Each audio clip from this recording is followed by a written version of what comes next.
Hey guys, Stephen Michael here, and today we are going on a studio tour. That's right, I'm going to be showing you my setup using the DJI Action Cam. Let's go ahead and check it out. So first off, we've got my cameras, and my weapon of choice is the GH4. That's right, I am not on GH5s or a 5S, I am still on the 4s, and it is because I have had this camera forever. I bought it when it was brand new. I actually drove to a camera shop in Atlanta because you could not get these online, and they had a couple in stock, so I actually drove all the way to Atlanta for this one. And the GH4s for YouTube are fine. I know last week I did use my Blackmagic, and that was a little overkill. The file sizes were huge. I had to edit it in DaVinci Resolve, which I cannot stand. So there's that. But let's talk a little bit about the GH4. First off, I have a cage for it, full cage, and I am using the 12 to 35 millimeter 2.8 Panasonic lens.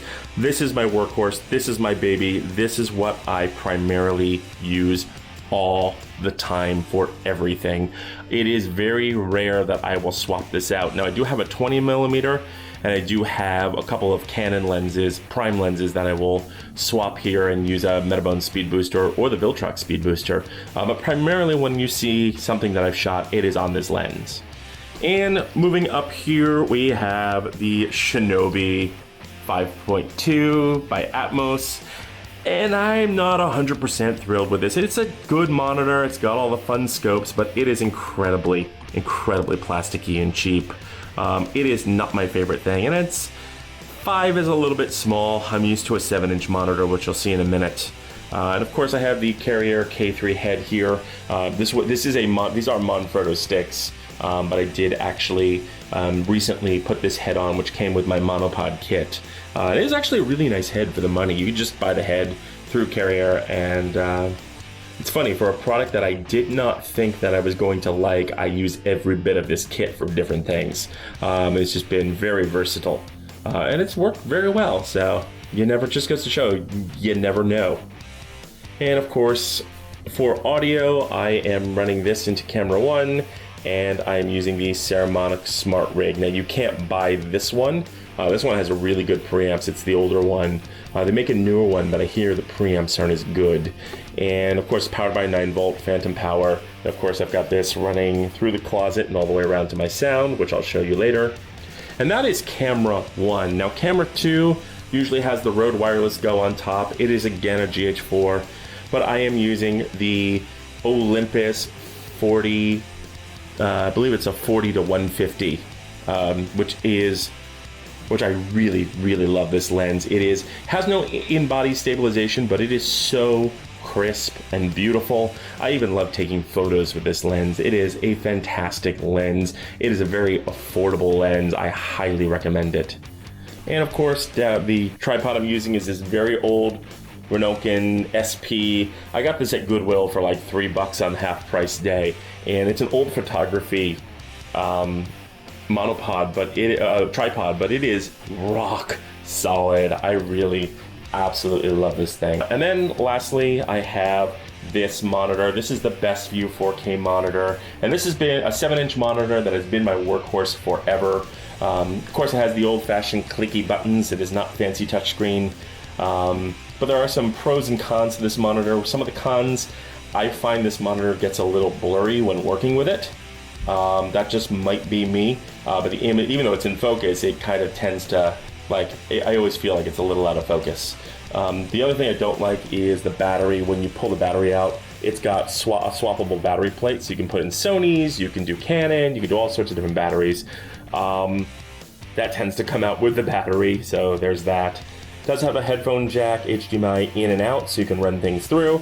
It's got a designated power button here, and then this power button on the front, which is very cool. And of course, I love this monitor because it has SDI.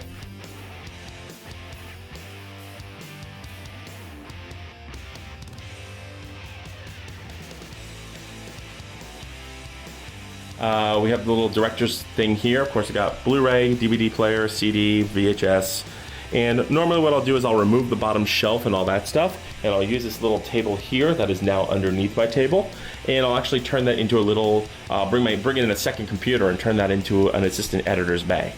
And of course I have things like my printer here, with all my supplies, Apple boxes, all the green and blue screens. And I have this little setup here, which we're going to use a little bit more of later on. It's gonna be like a crafting table. As you can see, there's still labels from the 48. And then here I have a sound blanket, which reduces sound, and it's awesome. And then my backlight, what's giving me a halo is this Rotolight Neo, which I really love these things. They are well worth the money. Wait till they go on sale on B&H. Super awesome. Of course, I've got a little storage here for all my microphones and wires and things like that, and hardware. And of course I have storage behind my gray screen, and I really love using a gray screen because it really does bounce different color lights quite beautifully. And of course, being lit in the back, I have this long Quasar with this cheap, newer blue gel, which I'll probably swap this out soon because it's cracking. And of course I have all these little super clamps everywhere. I love these super clamps. And a cheap little light stand here. And of course this is going over here, file cabinet, to the dimmer switch here. I also have a place where I can charge all my USB stuff. And this is the power station. This is where all the batteries are, where it gets charged. I actually have, this is actually industrial strength Velcro to the back, so it's not going anywhere. And I have these little white boxes, one here, one on the other side, and I'll show you in a bit. Right by my switches to my room, I actually have two little pads, so all I have to do is press two buttons and all my studio lights go on. It's very, very nice. And then under there I have my Godox, my spray fog, soft boxes, things like that. And then I have rack one, which is fog, action cams, gimbals, all my lighting is here, sandbags, blankets, all that stuff, shower curtain diffusion. Then I have the main shelf, and the main shelf is primarily my GH4 cameras. Up top I've got my shoulder rigs, my Canon glass, my good wireless, power, all that fun stuff.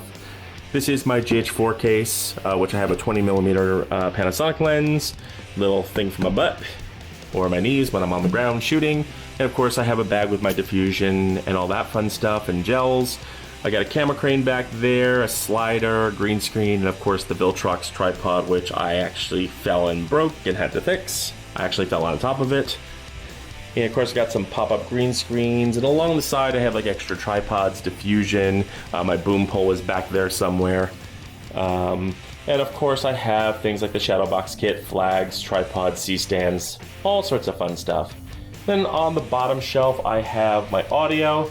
I have right there is the Kino kit, and of course I have my Blackmagic Pocket Cinema camera in the grip bag. Now one thing I will say for Digital Juice, their bags are phenomenal. They're strong, they're heavy duty, they're gonna last you a good long time. The downside to that is they are heavy as in weight.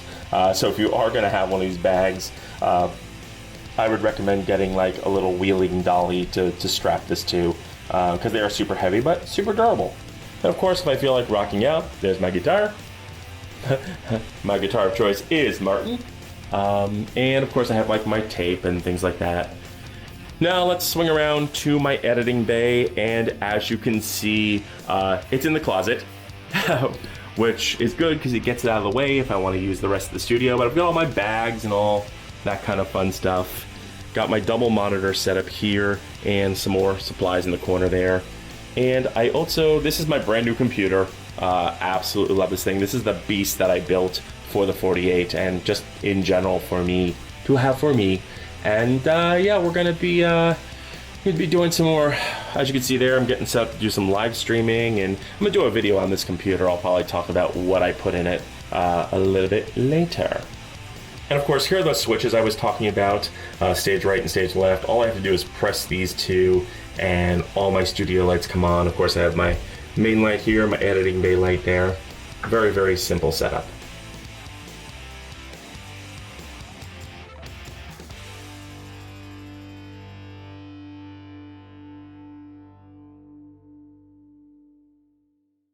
Wall spreader, that's right.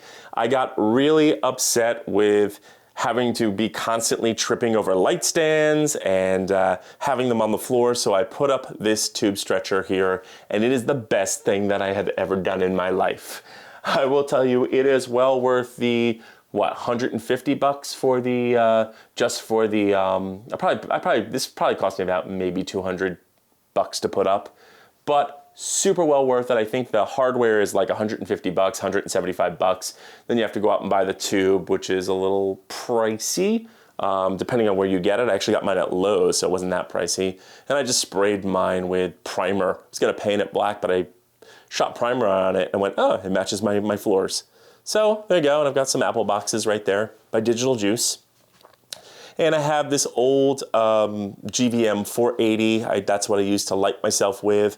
Again, this is the old one, so I had to put black wrap on it. Again, you've got a super clamp up there, and then I've just got an extension arm with clamps, and I have this makeshift flag, because you never want to put too much weight on these. This is a dollar store foam board here.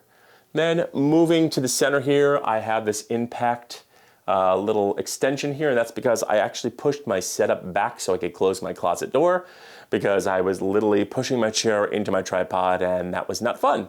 And I've got my microphone with a dead cat on it. And of course you could see super clamp there. And of course, this is the wire that goes all the way around the room and stretches actually into my closet and attaches to that Saramonic small rig.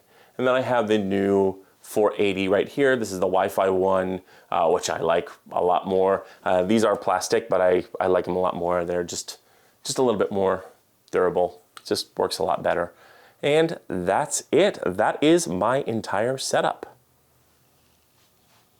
And lastly, I just do want to include the fact that I did add this little table underneath, so now I won't have to go to this little bench or over to the side to get things. But I think it works out very well. So there you have it. That is my studio, and I hope you enjoyed this tour. If you have any questions about the gear or anything you saw in the room or my setup, you can of course drop them in the notes below, and I will try to answer them the best that I can. So that's it. Let me know in the comments below what your setup's like. I'd be very interested to see what you're using. Other than that, don't forget to like, share, and subscribe, and don't forget to mash the bell button to be notified when we drop a brand new video. I'm Stephen Michael Zach, and I'll see you later.